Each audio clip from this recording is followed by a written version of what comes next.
and thanks so much for joining me to find out a little bit more information about Victoria University's Bachelor of Paramedicine. Joining me to chat about the course, we have Rebecca Hooley, who is the Clinical Course Chair of the Bachelor of Paramedicine.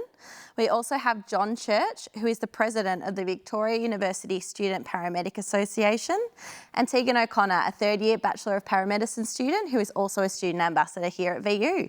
Welcome, everyone. Thanks for joining me. Thanks for having us. Thank you. Rebecca, COVID-19 has certainly really shone a light on the vital work that healthcare workers participate as part of our community.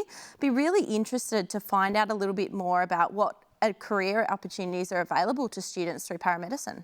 Yeah, that's a really great question. And I think employment comes and goes in waves, but our students are definitely highly valued and regarded by our industry partners. Students often gain employment internationally, overseas, with the London Ambulance Service and also in other states, in Queensland and New South Wales as well. So I think we do a great job at preparing our students for their practice in Australia and also preparing them as global citizens. In terms of trends within the industry, are we expecting to see a growth decline, or is it a quite static career? It is a quite static career, and as I said before, employment opportunities do come and go in waves, but there are also other opportunities within the other health areas within the state that students can undertake work in. And this might be with non-emergency patient transport companies or with first aid companies. And students can often undertake this employment once they've progressed through their first and second years of their degrees. Great, so that's amazing to hear that students can potentially get that foot in the door quite early on in their bachelor degree. Yeah, that's correct. Fantastic. So Tegan, you're now in your third year of studying paramedicine, so you're an old hand. You've got the hang of it, hopefully, by now. Tell us a bit about how you ended up in the course. Yep, so in Year 12 I didn't get the ATAR I wanted, so I applied to Vic Uni and I went into the Diploma of Paramedical Science, which then got me the recognition of prior learning and the guaranteed entry into the degree of paramedicine, which is where I'm at now. How do you think entering VU or the Bachelor of Paramedicine through a pathway helped you? It helped me a lot because a lot of unis look at that ATAR that you need, and VU was actually one of the only unis that supported me and got me into the course that I wanted. And have you found the course so far? Yes, so far it's amazing. I've loved every minute of it. I'm doing well with my grades, and hopefully at the end of this course I should be able to be a paramedic. Fantastic. Well, we certainly wish you the best of luck. So John, you are the President of the Victoria University Student Paramedic Association. What kind of role does the association play for the students at VU? Yeah, so the VUSPA are concerned with supporting students throughout their studies, and that support revolves around three main areas. So social opportunities and getting together and networking with your peers and with people from the industry. We also focus on some fundraising activities just so that we've got the money that we need to put on those sorts of events. And then education opportunities. So I guess the industry lingo would be continuing professional development. And through those opportunities, we build these networks of support for students and within the wider industry of paramedicine. So you mentioned part of your role at the association is to help increase those industry ties that students have. How important is industry as part of this profession? I mean, it's everything. It's an industry that you've got a set number of employers across Australia, and then you've got a set number of employers outside of Australia too that do seek Australian graduates. I think our ties with industry we've built over the years have meant that we do have better connections with people, so that our students and the students that are members of the association, they can walk out of their degrees knowing a few people who work for, say, Ambulance Victoria, and they can work towards building their careers from that. So you're in your third year also, just like Tegan, so you're coming to the end of your studies. Tell us a bit about what you've learnt during your time at Victoria University. A lot. It's been a very steep learning curve. I think I've probably learnt more in the past 3 years than I did in the 30 years before that. You start off in first year getting a picture of the fundamentals of the profession of paramedicine and the fundamentals of anatomy and physiology. So it's that health and biomedical science basis. And then from there in second and third year, you start to build on that with things like pathophysiology, understanding and knowing the rationale behind emergency pre-hospital treatment options that you might have, and also a pretty significant focus on sociology, epidemiology, and the field of research, which is something that's gaining a lot of traction within the industry of paramedicine. So quite a wide range of things available to learn through the course. And I imagine that one of the really important things when you are learning all these things, Rebecca, correct me if I'm wrong, but definitely is the facilities in which the students get to experience and learn these kind of things. Would that be an accurate prediction? Yeah, of course, that's right. One thing I'm really proud of working at Victoria University is the access that our students have to our practical facilities. So students will have access to over 45 sets of ambulance equipment, which emulate the equipment that you find within industry, within an ambulance. And they also work alongside currently practicing paramedics in their practical classes in small groups. And they're getting that expertise and that knowledge and advice to help guide their learning and close any knowledge gaps. And the students also have access to high fidelity simulation suites. So we have state-of-the-art, cutting-edge technology, and this allows our students to consolidate what they've learnt in their theory classes, then in their practical classes, and now in a simulated area prior to attending clinical placement. Wonderful. So it's definitely one thing for us to talk about the amazing facilities that are on offer, but standing by at our St Albans campus, we have Wade Spencer to go through in a little bit more detail exactly what students can expect to learn as part of the course. Over to you, Wade. Thanks, Emily. My name's Wade Spencer and I'm from VU Sport. Right now, you're probably wondering where I am. I'm currently in the paramedic simulation lab at the St Albans campus. We're going to have a chat to Sky right now. She's going to tell us a little bit about this space and what the students can experience. So thanks, Sky. Hi Wade, thanks for coming. Thank you. And I see you found our brand new simulated ambulance. Dude, it's fantastic. So right now we're at VU at St Albans in our paramedicine simulation space. And this is our brand new suite. And one of the pieces of equipment that we have is an almost life-size replica of an ambulance that's on the road. Awesome. And you did mention this space hasn't been here for that long, so we might be the first person. I think you actually might be one of our first patients.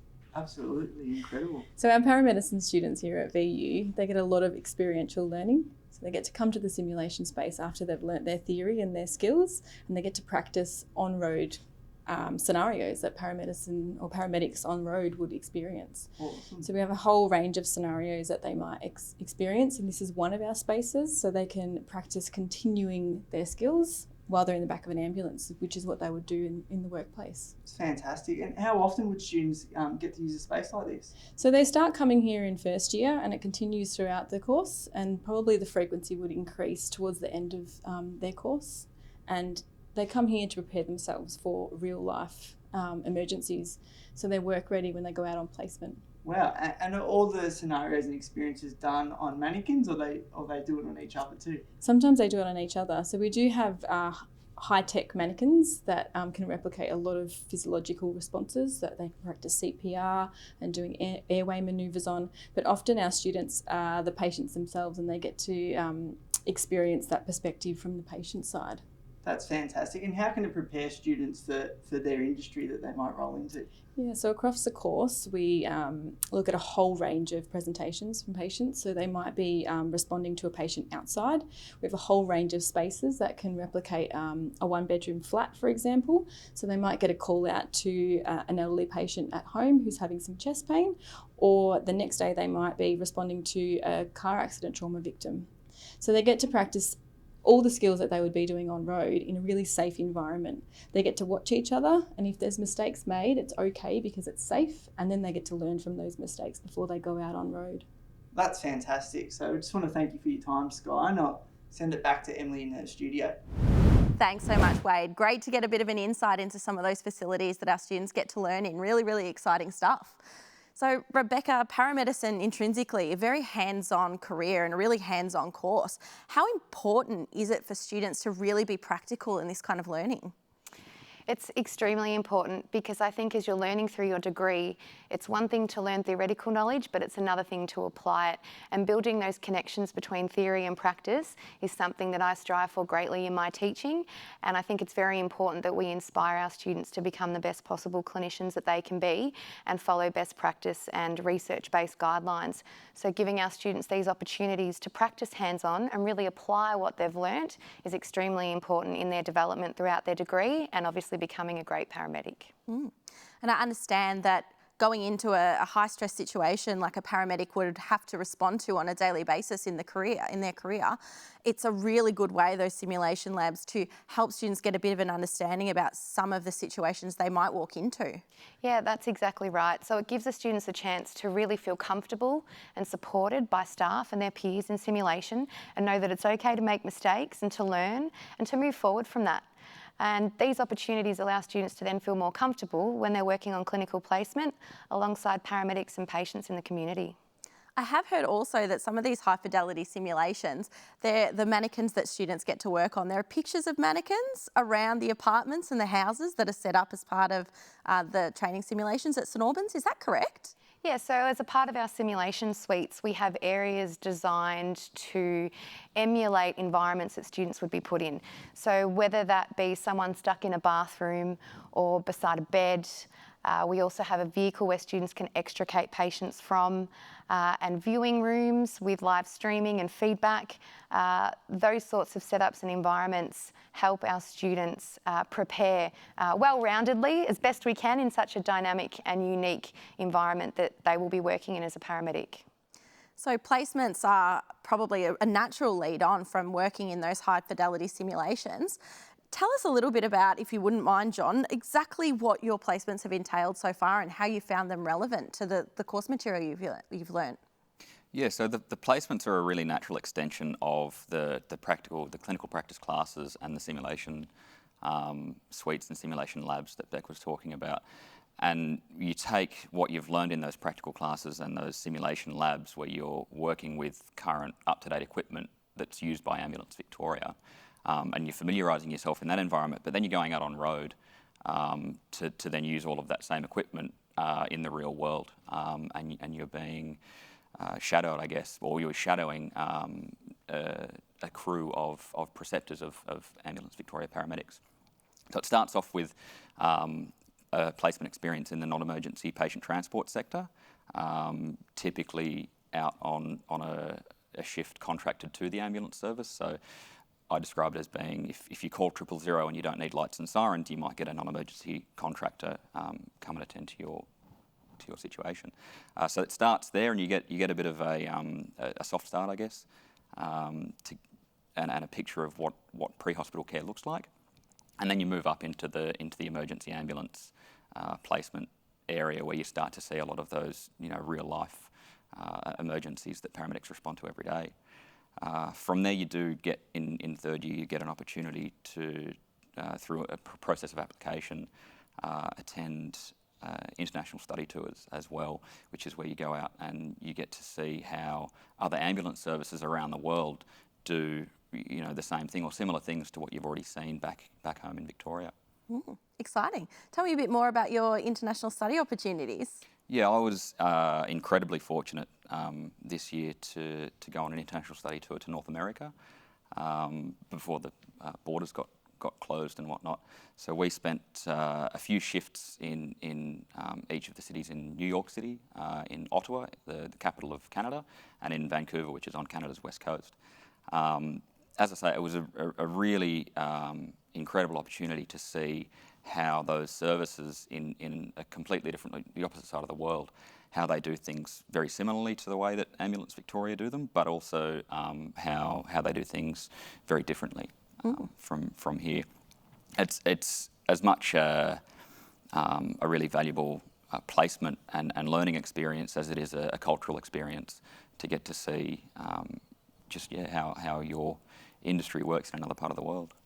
Brilliant. Well, I've had plenty of my questions answered today, but we did get a number of questions submitted by future students or potential students here at Victoria University. So Rebecca, if I can, I'll direct the first one to you. What are the pathways available to the Bachelor of Paramedicine? There are a number of pathways available, and that's really great to see that Victoria University provides people in the community with many options to obtain an education here at Victoria University in the Bachelor of Paramedicine.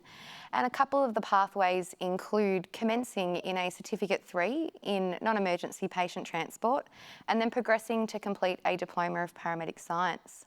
If you are successful at completing that course, you can progress into Year 2 of the Bachelor of Paramedicine. But we also have other options. So for students who are high school leavers or mature age students, there are other pathways and avenues that they can explore to apply and come and study at Victoria University.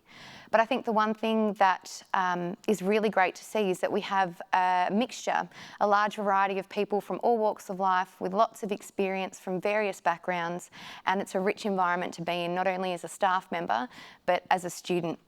We have people who have come from other health disciplines or areas.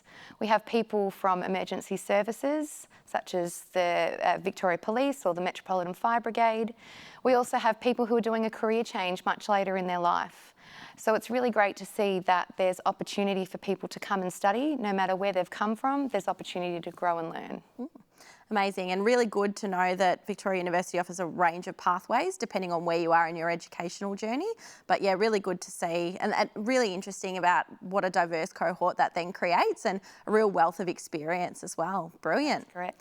So we have a question here following on from our chat about placements. Tegan, I might get you to field this one, please. So what are the benefits of studying placement, or benefits of undertaking placement, while studying, and where have you completed your placements? Tegan?